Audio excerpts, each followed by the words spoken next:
है, आप सब खैर खैरियत से होंगे। आपको मैं बताता चलूँ, एक और न्यूज़ आई है जिसमें चाइना भी जंग में कूद गया। जी, याद हो आपको, इसराइल और फ़लस्तीन की जंग छिड़ी थी। अब उस जंग में चाइना भी कूद गया। चाइना ने भी बोल दिया था इसको बहुत देर पहले कि इसराइल को बोलो कि ये जंग रोके, नहीं तो ये इस जंग में मैं भी शामिल हो जाऊँगा। ईरान ने भी इसको बोला था, अगर ये इसराइल जंग नहीं रोकेगा तो इसमें तीसरा मुल्क भी आ जाएगा, वो भी जंग बड़ी हो सकती है। लेकिन अमेरिका और इसराइल दोनों नहीं माने। वो तो चाहते हैं आगे कि ये जंग हो और इस पर हम काबिज हों और इस पर हम कब्जा करें, अपना झंडा लहराएं, और ये इनकी सिर्फ सोच है। दोस्तों, जंग में कूद गया है चीन। चाइना ने कुछ ऐसा कदम उठा दिया है कि अमेरिका और इसराइल सहम गए हैं। एक भी आपको अपने मन से नहीं, सबूत के साथ खबर दिखाऊंगा। चाइना के 6 युद्धपोत यानी वॉरशिप, यानी आपको पहले यह जानना जरूरी है कि पूरी दुनिया में अमेरिका मानता है कि सबसे बड़ी नेवी और सबसे ताकतवर नेवी चाइना के पास है। चाइना बार बार पिछले 7 दिन से कह रहा है कि गाजा पर हमले रोको, गाजा पे हमले रोको, इलाके में तनाव हो जाएगा। ईरान बार बार धमकी दे रहा था कि अगर तुमने गाजा के अंदर घुसपैठ करने की कोशिश करी तो तीसरी पार्टी भी इस जंग में कूद जाएगी। तो अब वो नाम चाइना हो सकता है। क्यों? क्योंकि 1 नहीं, 2 नहीं, 3 नहीं, पूरे 6 के 6 युद्धपोत ओमान से होते हुए चाइना के कुवैत के बेहद करीब पहुंच गए हैं। और वहां से इजराइल इतना भी दूर नहीं है। चाइना की नेवी काफी फुर्ती से कहीं भी पहुंच जाती है और उसकी सबमरीन ज्यादा डराने वाली है, क्योंकि पानी के अंदर दौड़ने वाली उसकी सबमरीन को अमेरिका और अमेरिका का बाप, या समझ लीजिए इसराइल या इसराइल का बाप, ये एक दूसरे के बाप बेटे ही हैं, ये ट्रैक नहीं कर सकते। अब ये तस्वीर देखिए, बिल्कुल एक्सक्लूसिव ओनली ऑन रजाग्राफी। दोस्तों, ये वो युद्धपोत हैं जो चाइना ने भेज दिए हैं।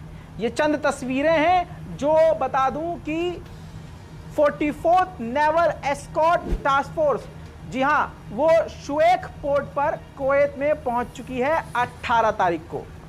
लेकिन उसके आगे वो बढ़ने वाली है और इस वक्त जब आप देख रहे हैं तो वो कुवैत से आगे भी बढ़ चुकी होगी, क्योंकि ज़्यादा टाइम निकल रहा है। जितनी तेज़ टाइम निकल रहा है उतनी तेज़ी से ये वॉरशिप भी आसपास मंडरा रहे हैं। अब चाइना क्या बहाना क्या है वो भी सुन लीजिए। चाइना इंटरनेशनल वाटर में ड्रिल करता रहता है।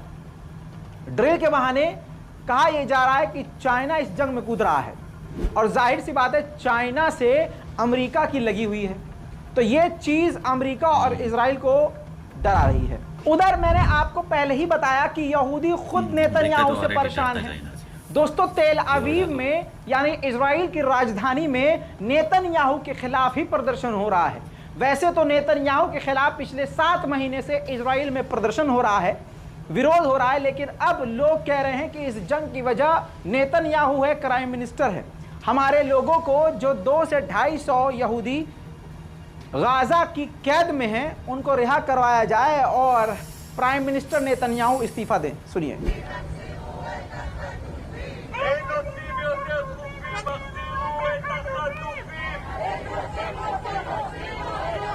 पहले भी सुना था नेतन्याहू ने इस्तीफा दे दिया था, इसके जगह पे कोई और प्राइम मिनिस्टर है। इसके अलावा आईडीएफ का चीफ, ये एक तरफ प्रदर्शन हो रहा है, दुनिया में इजराइल के खिलाफ प्रदर्शन हो रहा है, लेकिन आईडीएफ का एक कमांडर साफ तौर से कह रहा है कि गाजा हमारे दुश्मनों से भरा हुआ है और हम एक एक करके सबको खत्म करेंगे, अपने दुश्मनों को। सुनिए।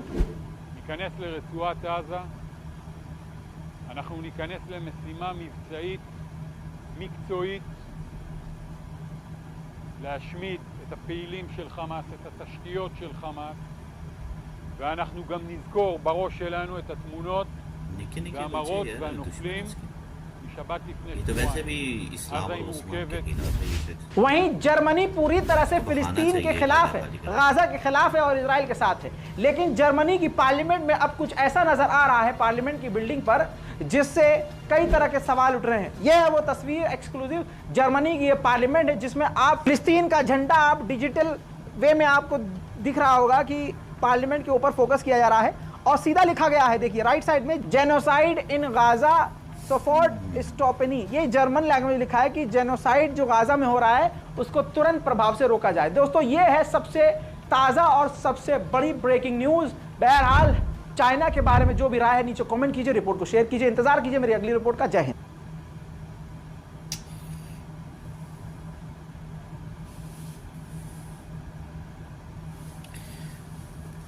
जी नाजरीन, आपने देख लिया है कि गाज़ा की और इसराइल की न्यू अपडेट। काश कभी ऐसा हो कि चाइना भी इस जंग में कूदे और इसको इसराइल को लग पाता जाए और अमेरिका। वैसे हम चाहते तो नहीं कि ये जंग मज़ीद बढ़े। अगर ये चाइना आएगा तो फिर इसके बाद साफदारी से बात है अमेरिका खुद खुल के मुकम्मल सामने आएगा। अभी तो आया होगा लेकिन और भी ज़्यादा आएगा और इसके साथ और भी ज़्यादा देश आएंगे। इसका मतलब जंग बहुत बड़ी हो जाए।